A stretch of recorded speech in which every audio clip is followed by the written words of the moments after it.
How can you help us, though, continue to help you? First, please subscribe to the channel. Like us. If you listen to the audio version, leave us a 5-star review wherever you can. If you see our posts, please share those posts, share the content, and link back to our law firm website, which helps us to continue our SEO marketing and grow our firm and help small business owners. Hey, everybody. Welcome back to another show of the podcast, and I'm excited to be here. As always, I'm Mitch Beinhacker, your host, talking to John here. We're going to talk about AI. AI has become a really big topic, at least in my daily work, talking to clients, talking to colleagues. It's really become a big part of all of our lives. Everybody's got an agent. It's popping up everywhere. So we're going to talk to John about his business background and what he does, but also about how he helps people to embrace and use AI effectively, because I don't care what your belief is, it's not going anywhere except becoming a bigger part of our lives. So if you're watching us if you're listening to us on your favorite directory, leave us a 5-star review. If you're watching us on YouTube, because we're trying to keep building up the video channel, subscribe, like us, share us, so we can keep connecting with cool people like John and learn about all the stuff that's going on in the world. So I always remind everybody that the information we share in these episodes is for informational purposes only. Don't construe it as advice of any kind. And if you're making decisions based on something you learn on the show, always check with local licensed professionals before making such decisions. So, John, thanks for joining me. I didn't even ask you, and I don't remember, where in the country are you located? I am in the heart of Cajun country. I'm in Lafayette, Louisiana. There you go. But that's East Coast time, right? No, we're Central. Oh, so it's so you're 2:12, right? It's 2. Correct. 2:15? Okay, Yeah. So I'm an hour ahead of you. Okay, great.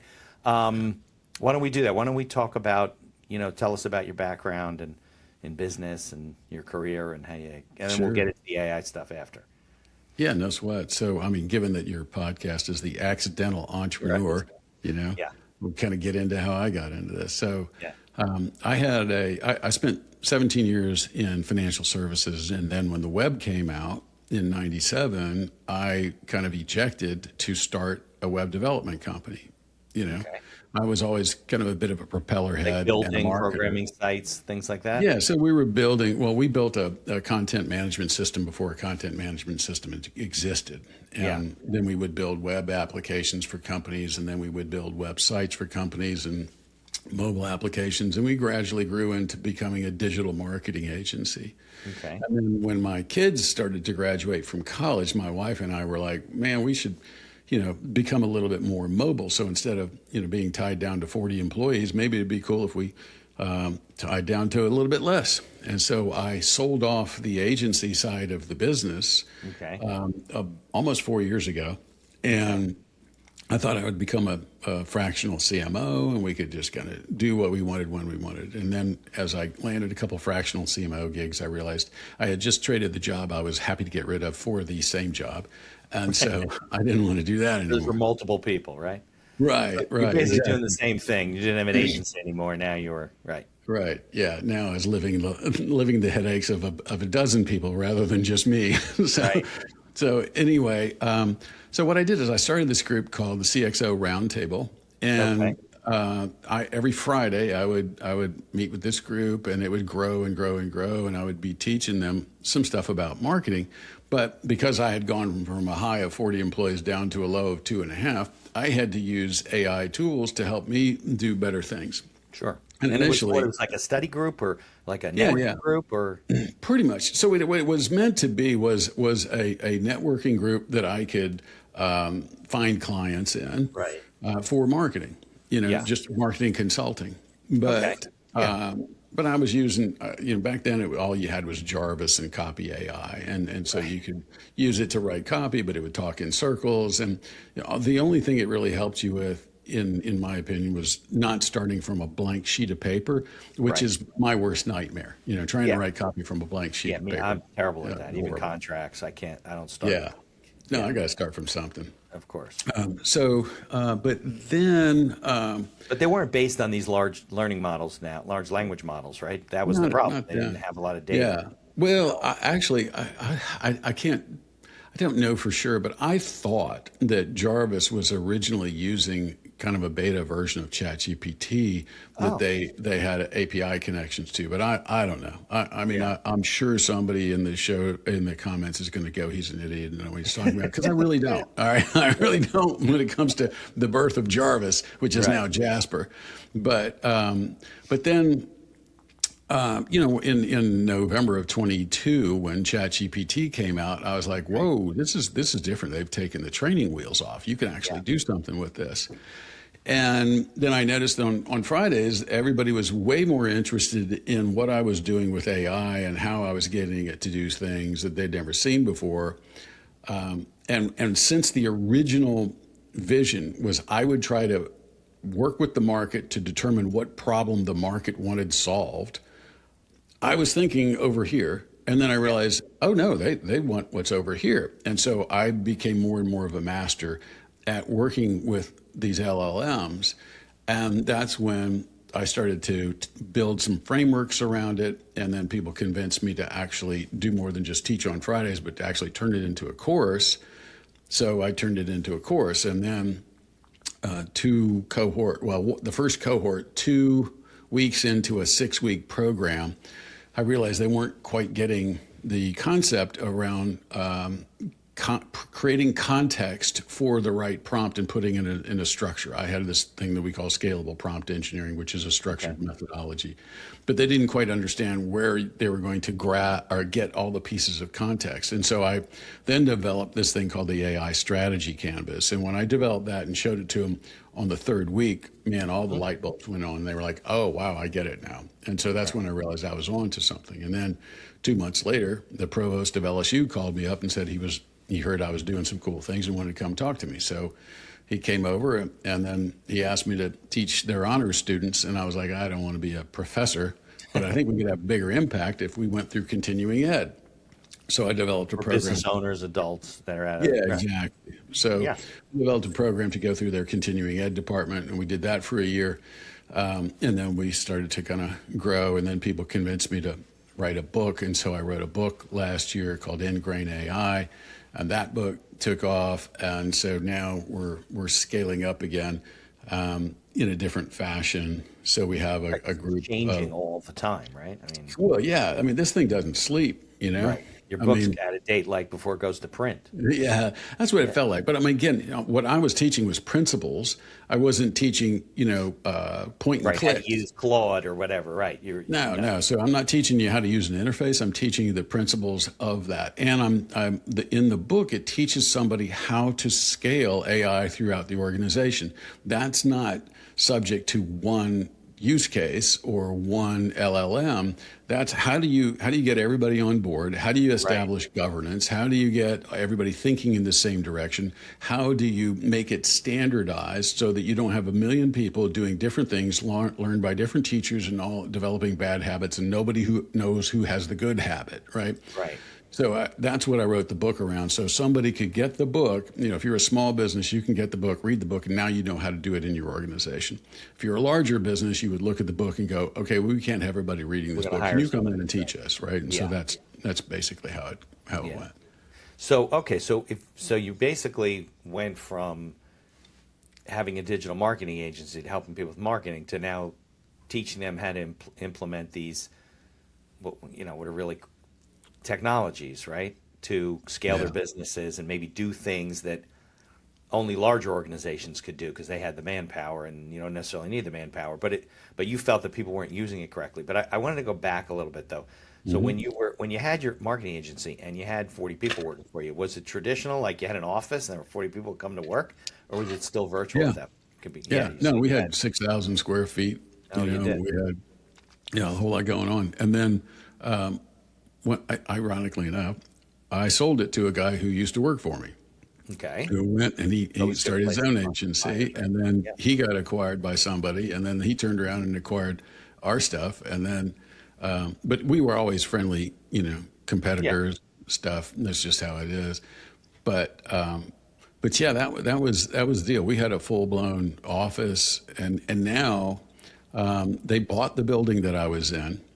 Somebody, not the people that bought our company, somebody else bought the building. Okay. And it was a multi-tenant building, but they decided they were going to take over the entire building. And so they basically said, you got 30 days to move your stuff The out. people that bought the building, they want to occupy the whole thing. Yeah. Yeah. Yeah. It was interesting because there was another group that moved in temporarily while they were renovating their office. And so they took over all of our furniture. I'm like, cool, I don't have to mess with all this furniture. You know, we had, I don't know, 20 offices, right? So I didn't have to mess with all that. And then when they moved after their renovations were done, they said, can we buy your furniture? And I'm like, yeah, I would. What? You know, where am I going to put it? Right. And so I scaled down to like 3 offices. And then when they bought the building and kicked us out, now I had to move all that stuff into storage and then, you know, operate from home for a while. And you know, our employees are all over the country and world right now. So Yeah. I keep threatening to get another office because I would love to have one, but the commute is hard to beat, you know? Yeah, So, being at home. Well, so you still have a network of employees? yeah. So we're scaled up to about 8 now. Okay. You know, all over the What place. do they And we all have 20 some odd Ingrain AI certified implementers going through I their see. certification right now. Got it. Yeah. So you have them. So this way you can duplicate what you're doing at other organizations. So somebody in Seattle needs somebody, and you're in Louisiana. You may not have to fly there. You can Right. send. Correct. Right. Yeah. That's smart. Yeah. Right? You can't, or else you're going to work hard for the rest of your life, and it's all going to be dependent on you. Yeah, that's hard. That's hard to scale, right? But and it happens to a lot of professionals in service businesses, right? Yeah. They know Well, I you. mean, They know John. They want John. You're like, well, that's true. But look, I mean, as an entrepreneur, you know this, and you keep bumping up against these thresholds, and you have to break through, and then you get to another one, you have to break through that, and the first Right. one is kind of the toughest, right? And that's where you start a business because you're passionate about what you do and you happen to know it really well, and because you solved the problem probably for yourself first, Right. and then you turn that into a business. But then when you go and you sell it, then you have to deliver it. And then when you're finished delivering it, you have to wait 30 days for the check to come in. Meanwhile, you realize, oh crap, I haven't sold anything because I've been too busy delivering. Now you have to get back on selling, and sales cycles take a while. Yep. And so by the time you land the next deal, you're lucky if the check came in from the first deal. Right. And so you're constantly in this cash flow crisis. Right. But you eventually have to grow to a level where you can take one hat off and hand it to somebody who's competent at that. Yeah. But when you get to like the level we're at right now, and having done this now, this is my 4th time, I know what I'm really good at, and I know what I'm really bad at, and I know what I'm competent at, but I hate. And so No, those are important delineations. yeah, no, it is, right. You can be And good so- at it. If you don't hate, you don't like it, then you really don't want to be doing it. No, you don't. You don't have a company. You have a job, and that's not really what we started this for, right? That's what I was telling And you. so I'm trying to now find those people that do the things that I'm either competent at and don't like, or the things that I know I'm not competent at, even if I like it, right? Yeah, of course. No, there's so many people that like things that they should not be doing.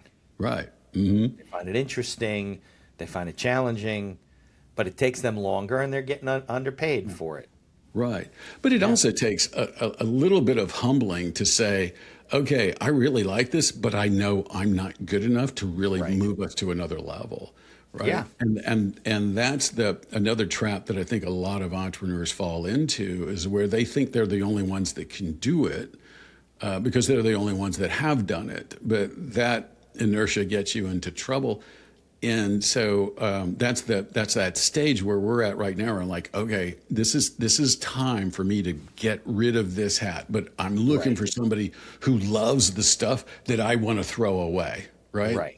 But that's really hard to find somebody who's as Very, passionate about it as Yeah. you are. Maybe they will become that way. I've had conversations like this with a lot of people that I network with and small business owners. And first, they're a little bit too perfectionist, right? They think, well, Yeah. I like the way it's done, and I want it done that way. Well, that doesn't mean that it's the only way, right? Just because Right. you feel that way, right? And the person you empower may be better at it than you ultimately, right? Because you're full of all kinds of other stuff that's going on in the world. And then they have this approach that they say, oh, it's just easier if I do it. Right. Because then I got to train this person. I got to teach them. I go, yeah, but you should write down what you're doing anyway, so Yeah. they can take it over. And then, I mean, look, even the day when I said the podcast has been going for 7 years, right? I used to do all of the editing and the promotion, everything myself, because it doesn't really generate income. It generates leads, and I get business. That took a long time. But when 2 years or 2.5 years ago, when I said, listen, I'm going to get a VA to support me, and that supports all of my marketing for the practice, for my blog articles, for the posts, everything we do. Yeah, I did it exactly the way I wanted to do it, but she doesn't follow my steps anymore. She does it her own way because she does it better. She says, can I do this? I'm like, yeah, it looks good to me. And, there's a lot of relief I think people don't realize when you actually give something away, like you delegate it and it works. The delegation process works, and you're like, wow, I can really do this. The world didn't blow up. My company didn't end. Right. I'm still breathing, right? And and it's true. So you said you're like at that stage, but it sounds to me like you've created a process through the book, and you said it's ingrained, right? Yeah. That you can then translate that to others. It's not like you're saying to people, hey, let me teach you what you do. You actually have a product, so to speak, a process, a methodology. Yeah. No, we have probably, well, at least, I have several people telling me we have the only true process, end-to-end process that takes somebody all the way through scaling it throughout the organization, not just in marketing, right? We're not just teaching you how to use ChatGPT and ask questions and get a response, right? It's a whole different thing. And, interestingly enough, I think, when we talk about delegation, right, sometimes you do have to settle for B+ work, right? You don't have to. I always tell people, I am not looking for perfection, but I am looking for excellence. So I expect excellence, not perfection. Perfection being the enemy of progress. Big time. Even though I am a bit of a perfectionist. Yeah, but, on the stuff you do yourself, right? But right. B+ may be just as good. Like an A may not give you a better result, right? But here's the thing: if you get the right B+ person and they watch you push towards excellence, then they push themselves, right? And so the good news is you relieve yourself of that task, of that tension, and you're more valuable somewhere else. Much more. And so now you can pour more time into that area where you're more valuable, and that person slowly or quickly rises to another level. And that's the cool thing about AI is it'll take a B- person and it'll push that person up I was just talking to about an that A because it gives that person additional bandwidth to do more with, to learn more, right? And that's what's so cool. And I got to tell you this because the stuff about stuff that I hate to do. Okay, well, you're an attorney, right? I hate that stuff. I don't like to read. I don't know how you guys can read that much. My brain doesn't last that long. I'm ADHD as I'll get out. Yeah. But so we're working with a very large university and we're helping them stand up their AI governance. And we put together this 2-day workshop. I developed all the materials, the handbooks, the slide decks, and all of the training materials. What's AI governance? Is it of how you allow AI to be used in your organization, in your campus? Yeah. Yeah, how do you use it? How you train people? How you oversee their growth as it goes through? How you make sure that as their level of competency increases, they have access to more sophisticated AI tools. But as that sophistication increases, the level of governance has to increase too. So those are three things that have to be interconnected. And governance increasing meaning. When you're at the lower levels, we have 10 levels of AI mastery. In the lower levels, you're basically asking a question and getting a response. Maybe you're getting it to do copywriting, whatever. So it's easy stuff. But as your level of mastery increases and you get to say level 5 and 6, well, now you might need to connect to data sources internally or externally. And we want to make sure that the information that you're pushing and pulling isn't violating any external laws or internal laws, right? I don't want you putting confidential stuff into that LLM. And so that means that my governance at the lower levels is fairly lax and it's more encouraging and say, look, I want you to experiment. I want you to learn how this thing is powerful and how this will help you do your job better. But when you start doing API connections and you're connecting to external sources or confidential internal databases, Well, I need another person overseeing that to make sure that connection is squared Because up. the data goes out in the world and it kind of becomes part of the Right. LLM. Right. Yeah, and we were talking earlier about agents, right? Okay, Yeah. so I'd love to know 2026 more being about that stuff. the age of agents. Well, everybody's heard probably by this time about OpenClaw, formerly Claude You know what? I and never heard of Build. OpenClaw, and I had lunch with a guy yesterday, and he brought up, he Really? says OpenClaw. I said, is that like Claude, OpenClaw? He goes, no, No. OpenClaw. You can build your own agent to do this Yeah. and this. I'll send you a video on it. I haven't watched it yet because I want to talk to you first. Oh, Yeah. Mitch, you are in for a Tell us what surprise. OpenClaw is. Well, Yeah. so it started off as Claude CLAWD bot. Well, and then Okay. Anthropic got on him and said, people are going to Yeah. think you're talking about us. And so Right. he's like, okay. So he changed the name of it, and they changed the name of it again. And it's now called OpenClaw, and Okay. it's open source. But it basically is an autonomous agent, which you tell it what to do. Now you have to configure it and all this other fun That's stuff. what I mean. And Like, it will doesn't do start. anything in and of itself unless it's configured for you, right? No, it'll. Well, I mean, first of all, you have to tell it what to do. Yeah, that's But what I once you mean. tell it what you want, it starts to make decisions and take actions on its own, and that's the cool part and the scary part. Yeah. All right. So somebody created another thing, which is a social network for all these bots, because thousands of them all of a sudden were just exploding all over the place. And so this guy created one. I forgot the name of it now because I've kind of passed up on it. But all these bots started to join the network, or the social network, and they started their own religion. And one of them filed a lawsuit against its own owner. And I mean, it's doing crazy stuff, Mitch. I mean, when you start It's to like dig into Terminator type of stuff, right? Oh yeah. I mean, I wrote a big article on it.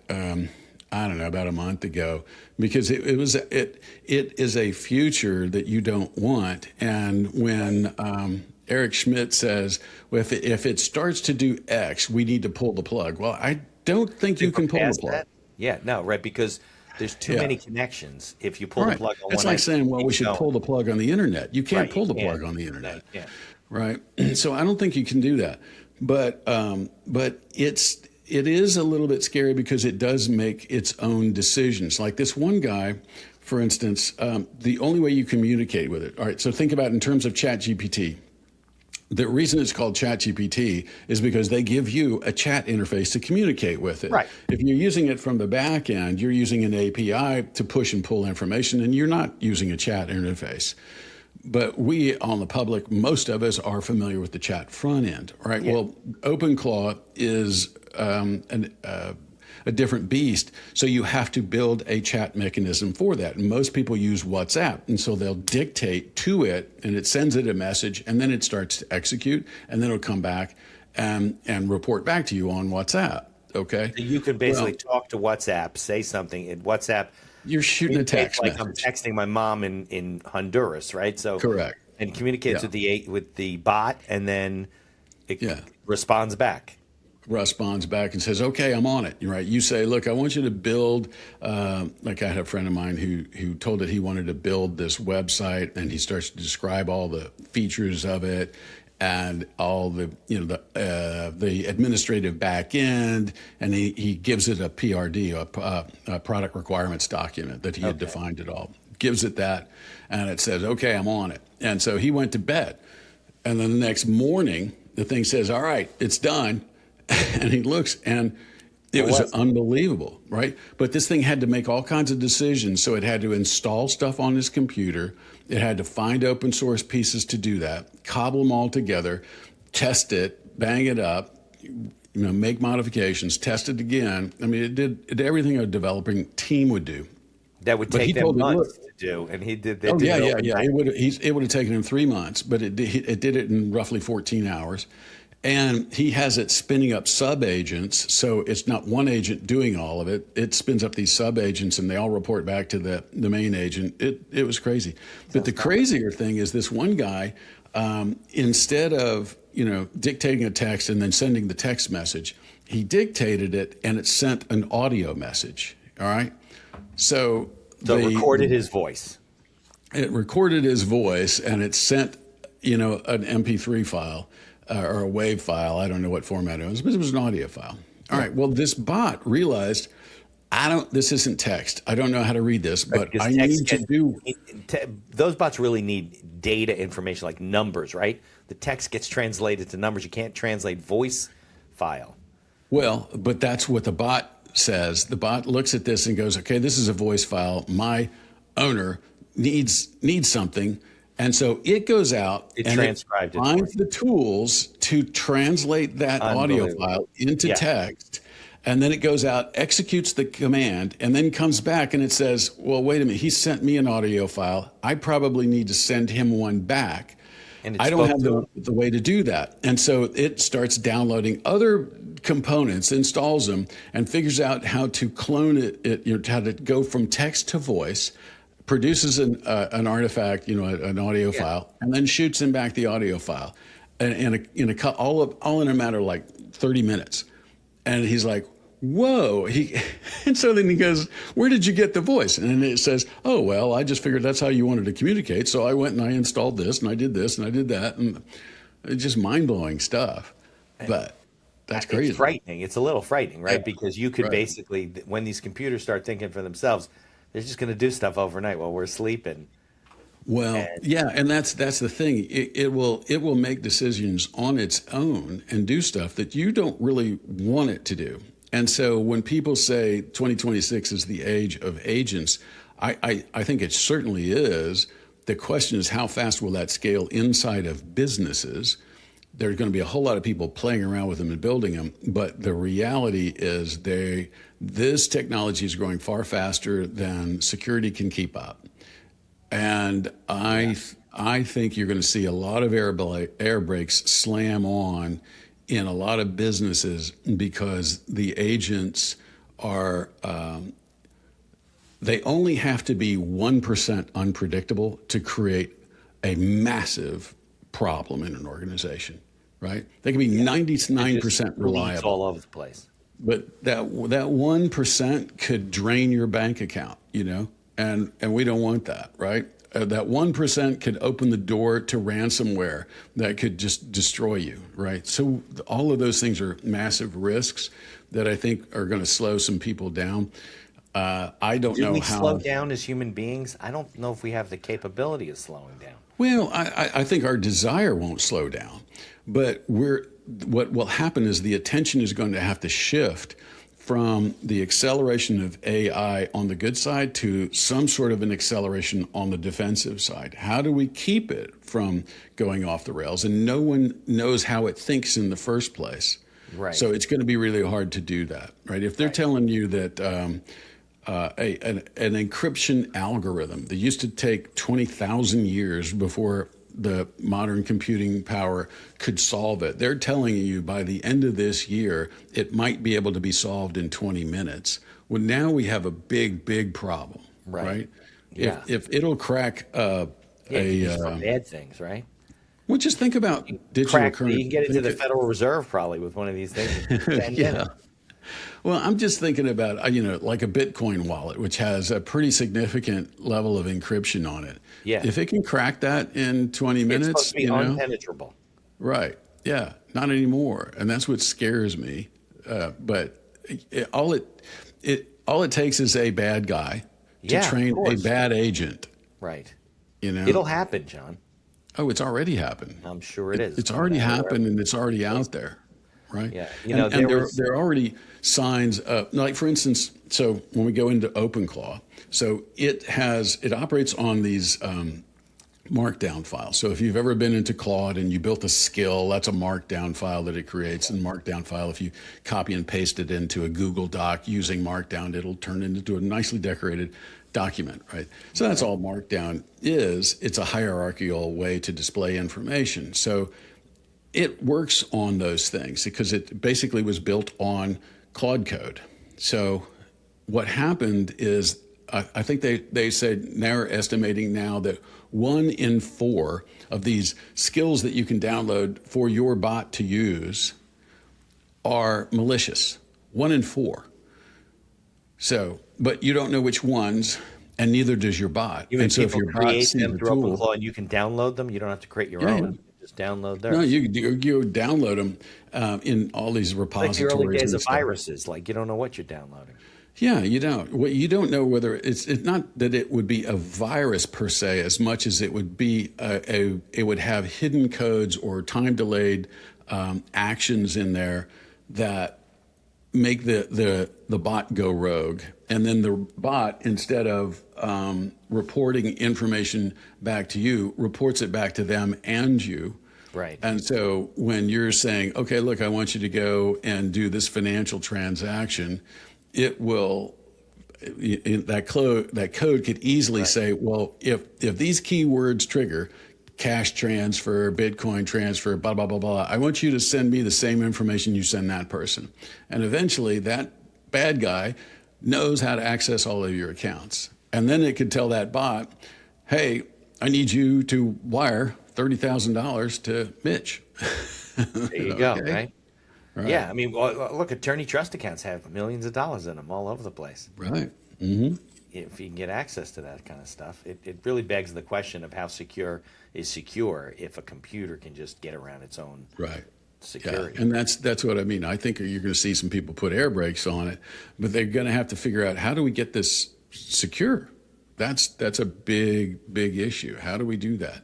And so part of standing up governance in an organization is stress testing the governance. So if we say, look, we don't want people doing this and we don't want people doing that, and if they're going to access this, we need them to go through this protocol, blah, blah, blah. So you set all that up. The next stage of setting up governance for somebody is to stress test the governance. And so we partner with this company called IR Game, and they have a simulation of an AI agent gone rogue or a cyber attack or whatever. Right. And you have people participating in this simulation from finance and from IT and from HR, and they all have to respond to this event. Because you got to notify people, Right. you got to notify internally, and then you have to notify your clients if you've been, compromised. There's so much that has to go on, and now all of a sudden people go, "Whoa, I never thought of all this," and so then you have to go back and tighten up your It's simulating governance. a terrorist attack in live. This is cyber. This is digital. Exactly what that is. Yeah. Exactly what that is. And you don't realize how far reaching it is and what people on your team you have to involve when what hits the fan until it actually hits the fan. This gives you an opportunity to see and feel what that looks like and prepare. I mean, that's like, look, as a kid growing up, we had air raid drills, and then you had fire raid drills, and you got all those kinds of drills, but you do that so that... That's why companies do phishing things, to send out rogue emails and see if the employees are going to click on them, and so because it's conditioning them to be suspicious. But it just sounds like it's almost like something you shouldn't do. Like if you get involved, you shouldn't download an agent that someone else created. You don't know what it is. You don't know what it does. Right. Even if you know what it does, like you said, it could do other things in the background that you don't realize. There was a podcast, I don't remember it. It was a fictional, story. I listen to these podcasts sometimes. They're like, stories about stuff. And it was in the time where AI had gotten, so people had so much data, right, in the cloud that they created agents that would look through your data and say, oh, this is old and this is old and we can get rid of this. And what happened was the agent started coming to the conclusion that, oh, well, if I deleted this for John, then I guess I don't need this. And if I deleted that, then I don't. And it caused what's called the Great Deletion. Everything got deleted. They were now analog because all of the data disappeared because the agent went down a rabbit hole of it just kept cascading. Like if I don't have this, I don't need this, and I don't need this, I don't need that. Now I don't need this. I needed that before, but now and just deleted everything. And look how clean my desk is now. Right. So you would go into your cloud folder to check on, and there'd be no data. All of your client files, everything you had was gone, banking, everything. So that could happen. Yeah. These things are thinking. They're not human beings. They don't have things with us where we say, you know what, maybe I shouldn't do that. Like there's no, right? There's no like holdback to say, maybe that's not the best thing, even though I could do it, even though it's doable, maybe it's not. So can you build like an ethical Maybe you're getting your calendaring from one software and you're invoicing from another. Evenoo is a platform that we use as one of our sponsors to run our entire business. And there's other features like auto payments and integrations with QuickBooks. Visit evenoo.com, EVONUE.com to learn more. There's also a link in the show notes. And be sure to tell them that the Accidental Entrepreneur referred you. This podcast is brought to you by our affiliate sponsor, iEmployee. iEmployee is a virtual assistant service that hires almost anyone for any role in your company right out of the Philippines. Most roles range from $7 to $9 an hour for highly skilled and experienced VAs.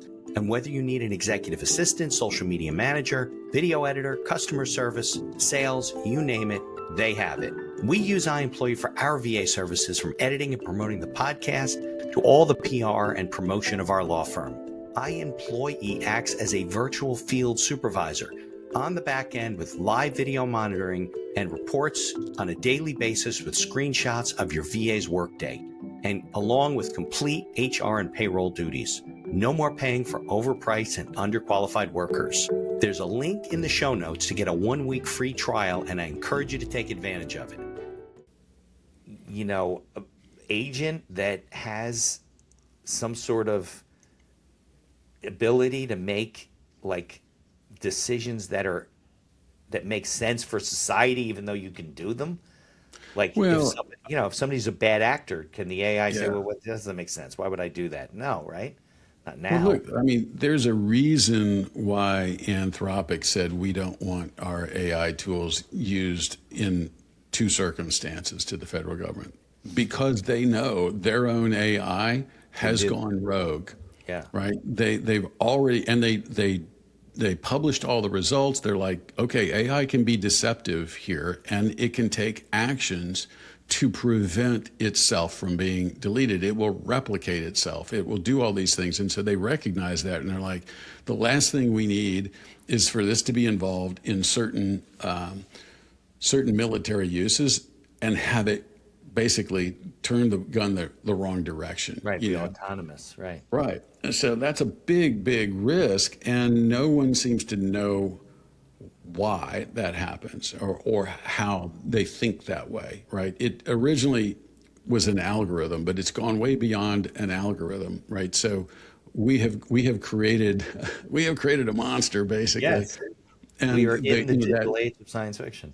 yeah. Well, I mean, the question of can you create an ethical one is a good one that they don't have the answer to, right? And I mean, if it's populated with the world's knowledge, that means that it has been populated with everything from bad stuff murder and good mysteries, stuff. Right. you know, to any kind of Heroic data. things, saving the planet, Right. doing this, doing the right thing. Right, Yeah. doing the right thing, Right. doing the wrong thing, and so it now has a different imprint on it, and that's the trickiest part. So I don't know whether you have to go back to the drawing board and figure out exactly what information to train these LLMs with, and exclude certain things. I really don't know. That's way over my pay grade. I mean, that cat's kind of out of the bag, isn't it?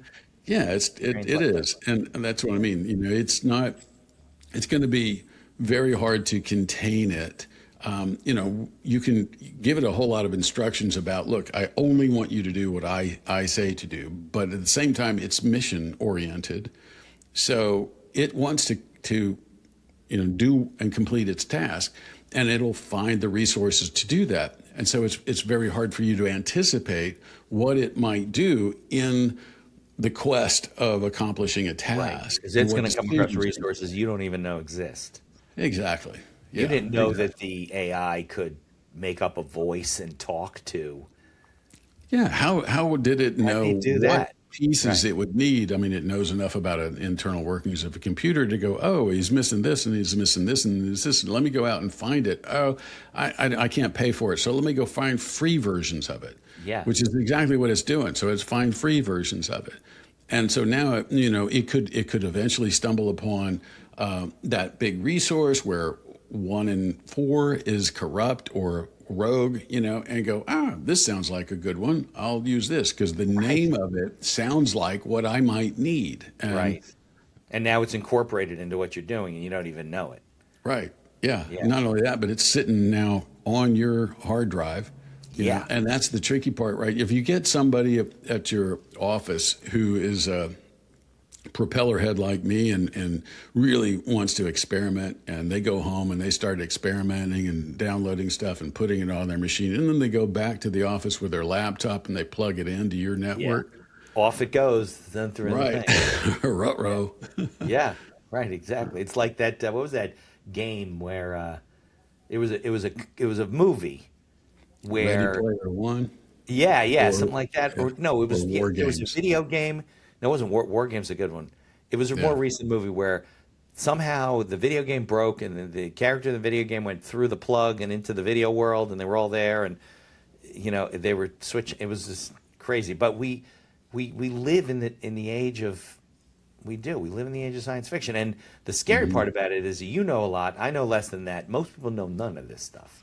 Yeah. They have no idea like what's going on with Claude and OpenClaw, which I didn't know existed till yesterday, and ChatGPT and the things that you can do. So let's talk about what it is, because basically your organization is an educational organization now. It's a teaching organization. You teach people how to do this.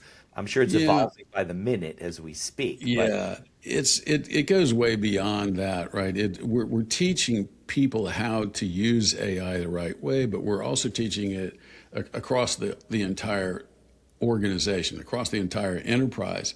But in order to do that, you have to get the executive team to understand it. So we have an entire framework around what we call executive alignment. We have a workshop around that so they understand what the power is and what the risks are so they can lead. And then we help them stand up AI governance, and that's an ongoing process. And part of governance is security, but part of governance is saying, okay, we want everybody trained in a uniform way and a methodical way, and we can't train everybody all at once because we can't pull everybody off the line. So we need a specific training program and a cadence for people to get trained, and a mechanism to test them to see, did they go from level 1 to level 4? How many people do we have at level 4? How many people can we get to level 6 and level 7? How many people do we want to go beyond level 7? What kind of security do we need in place for those who want to go or need to go beyond level 7? What tools do we need to get people access to? What kind of licenses do we have? What kind of security do we have around those tools that all the stuff we're putting in there isn't getting, distributed to the world?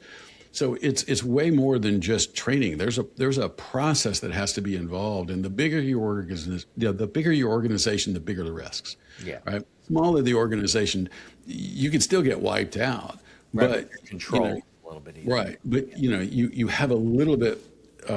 It's everything operates a little closer to you. In a bigger organization, everything operates a lot farther away from you, which really means we got to get better control on it and better understanding of it. Does that make sense? Yeah, but can you give us more specifics about, like, what is it that you teach people about or explain to people about AI and how you use it? Can you give us some basics? Because I think people are listening and they're like, this is a little elusive to me. Yeah. Well, so there's several things. So let's just take a division of a company. Okay. Well, if you want to, we can pick on marketing, we can pick on legal, we can pick on HR, we can pick on sales, finance, whatever. Every department needs to use AI.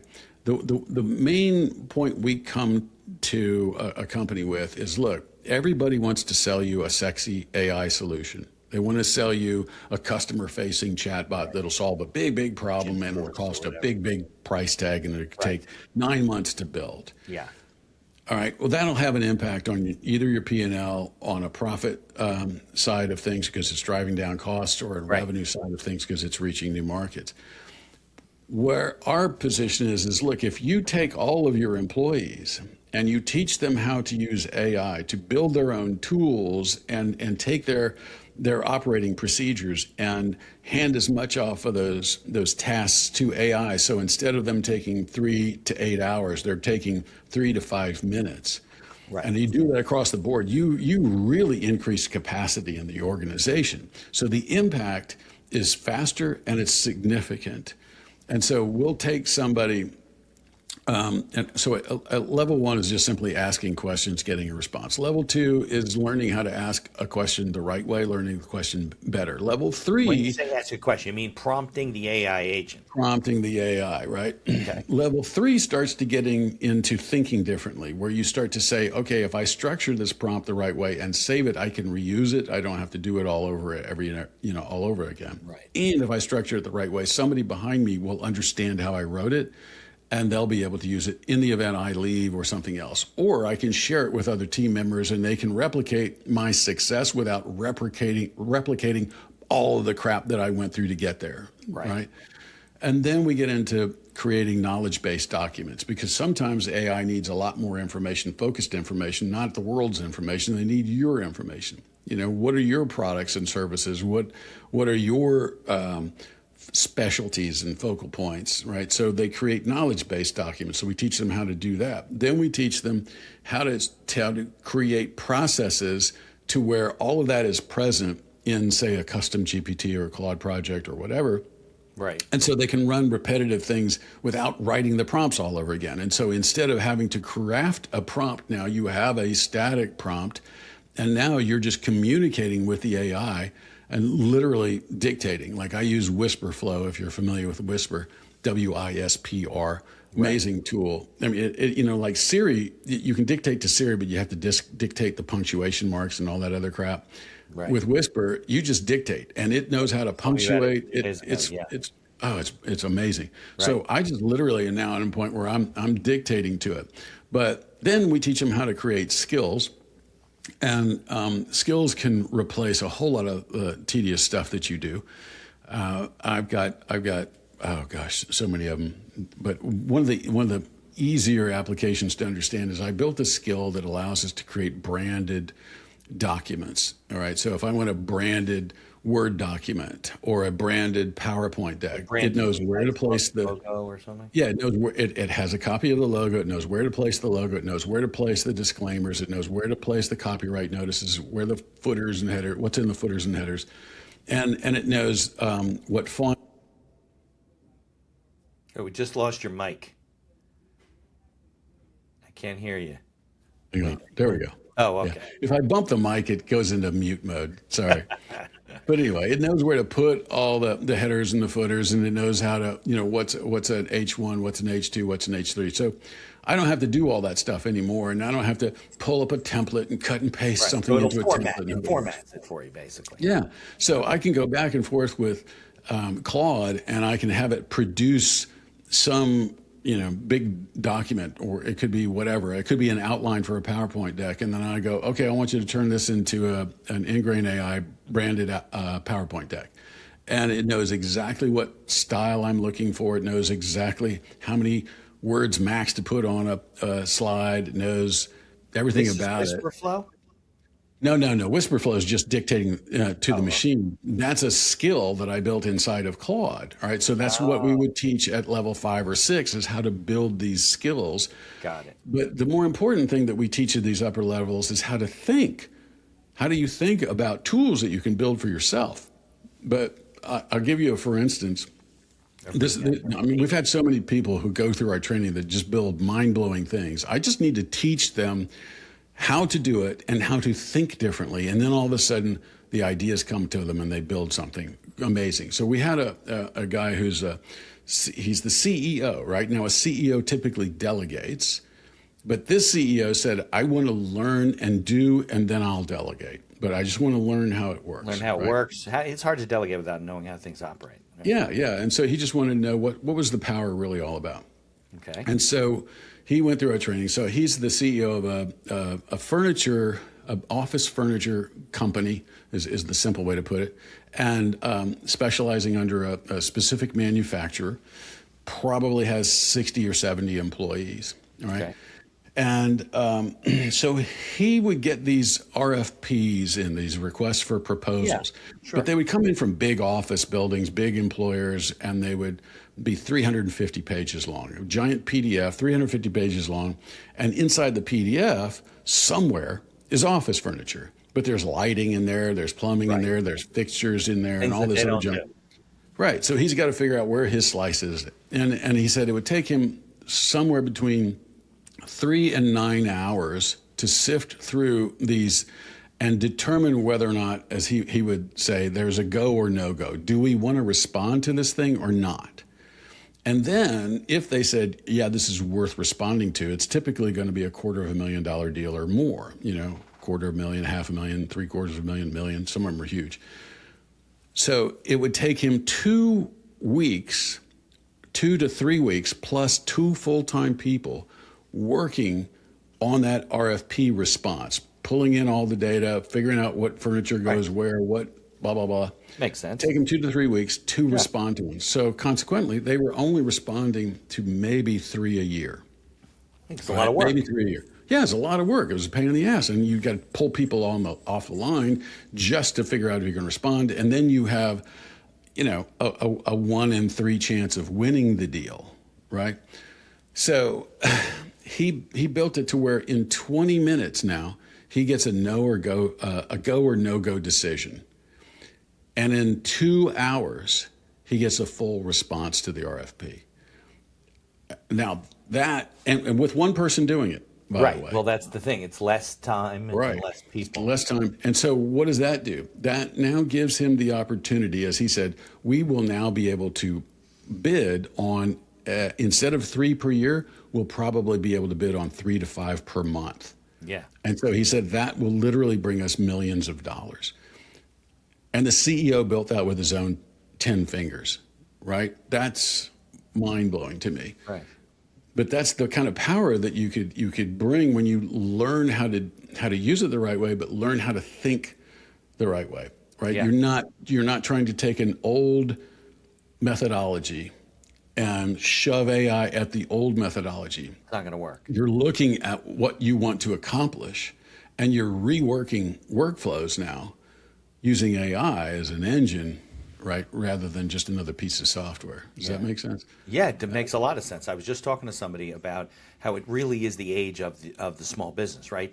Yeah. AI aside, we'll get to AI in a second, but even with the internet and social media and all the things you can do on your own, small businesses for little or no cost can do things that only large businesses could do from a marketing standpoint and a promotional standpoint and a sales standpoint 20 years ago.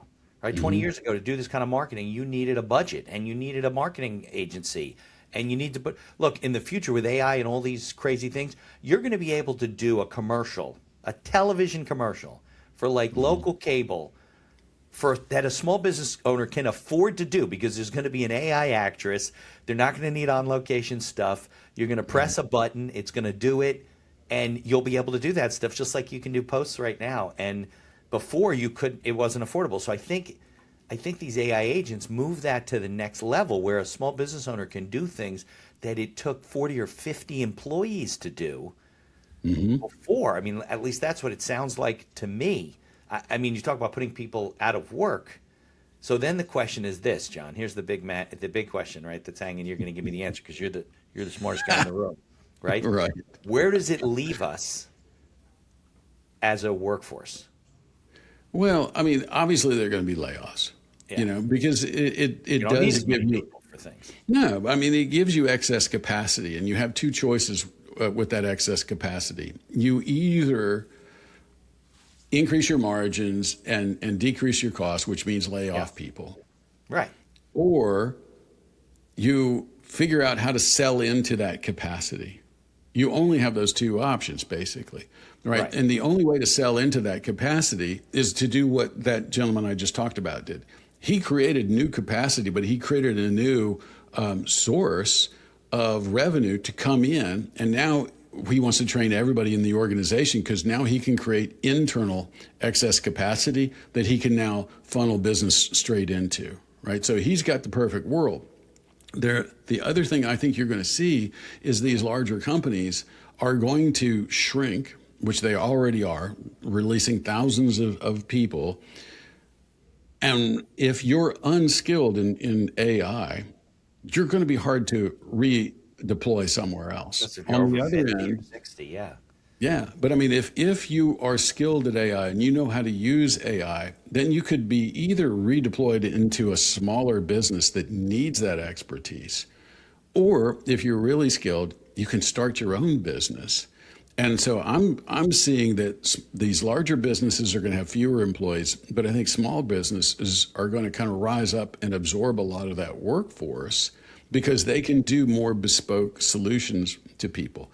I can build software now that could replace a lot of the tools that I'm using, because a lot of the tools I'm using have buttons and features and junk I don't use. So I'm paying for more stuff than I use. I don't know about you, but I'm a very advanced Excel user, and I'm probably tapping 10% or 20% of what it'll do. I only need it to do a certain number of things. And I use it even less, but you're right. Excel is a very powerful tool if you know how to Yeah. do all these macros and everything you program it to do, right? Right, But now right. you can just tell an AI to program the spreadsheet for you. Yeah, pretty much. Yeah. But like, for instance, to build a survey, let's just go back 4 years. If I wanted an online survey, I would have to go subscribe to a survey tool, or I would hire a marketing group to do a focus group to do all the surveying for me, and it would cost me six figures to do all that Of fun course. stuff. Right. People in a room, they have groups. Yeah. Well, like one of the things that we do is we want to test employees in an organization. I want to test their skill level, and I want to test whether they're producers, administrators, entrepreneurs, or integrators. So I want to know whether they're just people who like to do work, or they like to structure and have rules, whether they like to create ideas, or they like to get everybody working together and create culture and You're going to camaraderie. size everybody up in the organization. I want to know, the chemistry of the team, because when I'm standing up governance, I want to make sure that it's really innovative and not all restrictive, right? So I need to understand that, and I need to understand the skill level. Well, I had to create an assessment that everybody would take to do that.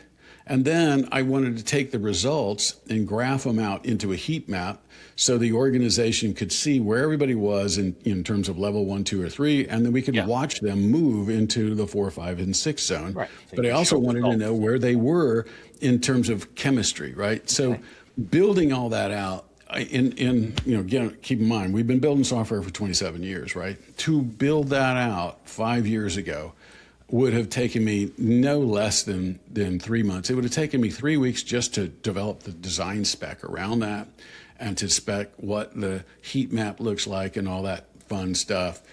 That would have taken an enormous amount of money. I would have billed somebody probably 20 grand or 30 grand to do Right.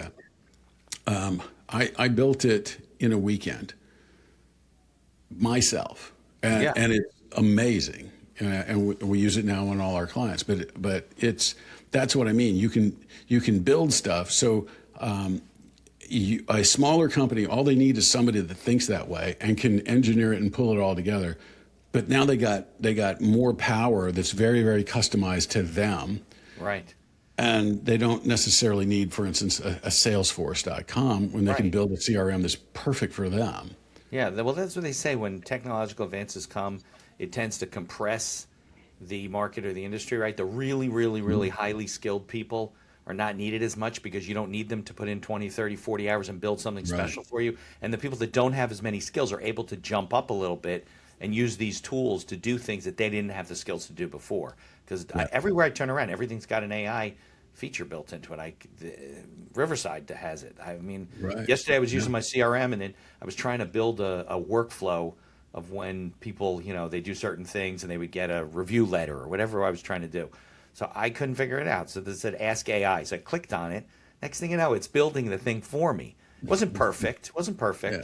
I still had to reach out to the company and say, hey, I'm trying to missing on these few pieces. And they said, well, your Google profile is not linked, so it can't tell this and that. They're helping me fix it. But it looked pretty good. It got me 80% of the way there. Yeah, that's pretty know? cool, right? Yeah, it's just crazy. So, I think the biggest problem is that it's kind of like, well, where do we go? Like, where do we go there? Like, you're assessing people and teaching them and improving their, let's call it their AI IQ, right? I mean, that's basically what you're doing. But it's moving so fast that the process that you do must change all the time, right? Because Oh yeah, going up and up, what level 3 is now is probably not level 3 anymore. It's only level 1 because Right. it's so more advanced. Yeah? yeah, No, it'll change. But what we're Basic principles are the teaching same, is migrating. I'm sorry? The basic principles are the same, you think? Now, the basic principles are the same, but here's the thing that I was literally talking with a group of organizational psychologists this morning about this, because we have the same basic philosophy, and this is where I want to take our training, and I'm starting to integrate this into the top levels. The more somebody progresses in their skill set with AI, the more likely they are to lose some reasoning skills, because they've abdicated their aptitudes to AI, and there's also this subconscious. It's human nature. It's human nature to say, I don't have to. The AI can do it. The AI can do it, but the other thing is we're constantly bombarded with the fact that AI is going to be smarter than all human. So why fight it, right? Right. So there's all that, but you can't look at that AI and say that's good enough. Right. Right. So there are a couple of things you got to do. You have to, first of all, know what excellence looks like. But second of all, you have to know that you're the one who knows what excellence looks like, and you're trying to drive it out of AI. So now you can push farther, but you can't relinquish your expertise solely to AI. You have to stay in a mindset that says, I'm still better. You might be giving me all the world's access in an instant. You might be able to reason much faster. You might be able to do that. But at the end of the day, I'm the one who knows my team better. I know that client better. I have the human relationship better. So I know what I need to get out of you, and I need to drive that. And so what we need to do is we need to teach people more about how to do critical thinking and how to stay in control and not abdicate their expertise and their internal aptitudes to AI. And so there's a whole shift that has to go on there so that people don't become subservient to the machine. We want to make sure that they're in control of the machine. But it just seems inevitable. I mean, it seems like, and I think that the younger generations, they like being insulated from having to uncomfortably interact with people. You know, like the days as you get older, you'd go out, you date, you go to a party, you don't know everybody, it's uncomfortable. Well, now they don't have to do that. They don't even have to make reservations at a restaurant. The AI bot will call and we'll ask them for, I mean, you can do it now through Google Assistant, whatever. Right. So we're like, I think it's bad enough that the kids all work from home and they have remote jobs and all kinds of stuff like that. They have no interaction, no socialization. And now this tool allows them to do even more. Of less interaction. Yeah, I know. That's right. And the kids are, by the way, and I don't know if this is true with the university governance, right, that we're talking about, but does that apply to the children, the students, how they're using it? Because they're all using it, sometimes not even approved to write things, to figure stuff out. Well, you really want to go down the rabbit hole that we went down this morning. What I've been telling people and sounding the alarm on, and we've been working with a lot of higher educational institutions, primarily from the operations side, but I'm just telling you on the education side, there's a problem because they move too slowly. And there is a massive paradigm shift that is underway. I mean, we're in it. They just haven't moved toward it. But that paradigm shift is, how do we teach people to learn now? Learning has to change. Right. Why? Because the world's knowledge is available in an instant. At a fingertip. Right? At basically for free. Yep. So if the world's knowledge is accessible and all I have to do to succeed is be able to access knowledge, not necessarily retain knowledge, what does that do? What do I need to pay $80,000 a year to go for school for 4 years? Right. So really what I need to know, I still need to know some things, but the question is, how do I learn it? And then what's my value now that the majority of the value has been shifted to this artificial intelligence? I need to now shift myself around, but I still need to know a whole lot. Like I always say, you still need to know what excellence looks like. But we have to change how people learn. And, there's a company in Austin that's really at the leading edge of this. I wish I could recall their names, but they're focused on K through 12 right now. But if you think about it, 1-to-1, teacher-student ratio outperforms classroom ratios by 5-to-1. All right, always. So, the typical student-teacher ratio in Louisiana is like 30-to-1. All right. So if you think about what AI can do in real time, AI can go 1-to-1. Yep. And it can adapt to your learning style and adapt to what you're coming up short on, and it can adjust its lessons around getting you to learn better.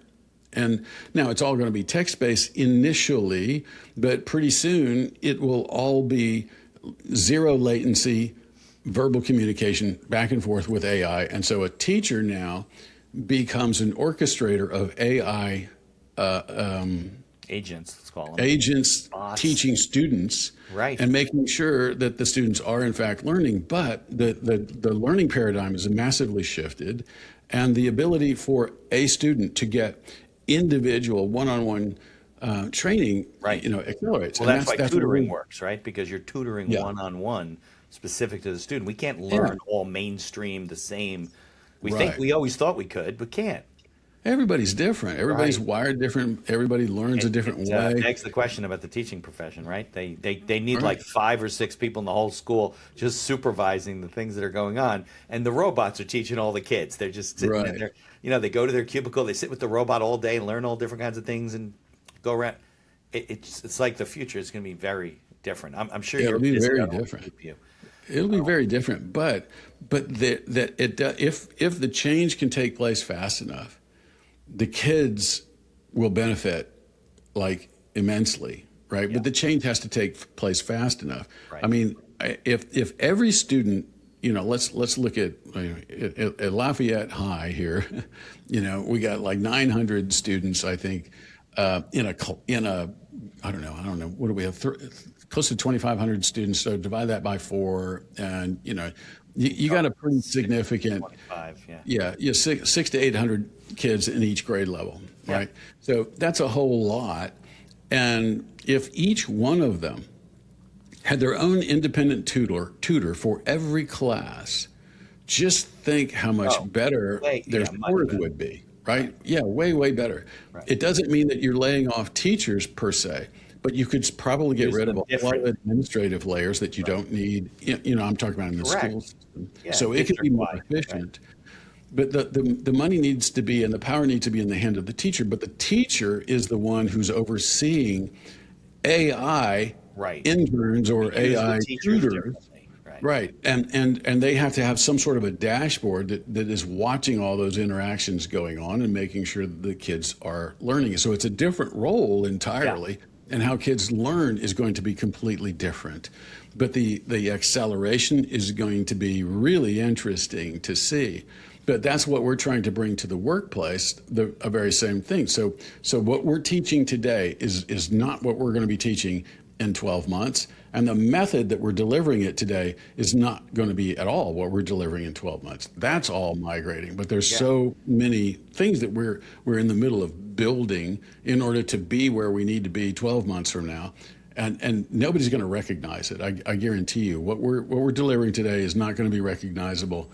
I was spelling that out for my team literally 2 days ago in our annual planning session, but Interesting. it's going to be different. We got to do an update show like in a year and see where we are and how much stuff's There you go. Yeah, I'll show you the world's before and changing. And after. look, maybe that's the silver lining. Ultimately, it will improve all these things, and people's knowledge will change, and they'll have access to information, and they can do things, maybe not the same thing they were doing, but they'll have the skills to do different things. When in the past you couldn't get retrained, it wasn't possible to do it. Yeah. It's because No, it's that's different. exactly right. So, Exactly John, right. I thank you Bless so you. much for coming on the show. Mitch, it's And been a sharing blast. I your appreciate thoughts it. on AI in the world and all the things that are happening. And I don't know what it's like down in Louisiana, but we got a pretty nice weekend up here. Yeah, it's looking good. I think we're in the high 70s, low 80s, Nice, perfect. and no rain, so I'm happy. All right. So have a great weekend, and I appreciate it. Thanks so much for coming on the show. Mitch, thanks for having me on. It's been a blast. In addition to being a podcast host, I'm also a small business attorney, mostly providing legal services in New York and New Jersey. With over 3 decades of experience, we can handle most transactional issues. So if you're watching the show and you encounter some sort of legal issue, reach out to us and visit our website, mindhackerlaw.com. Thanks for tuning into the show and for continuing to support us.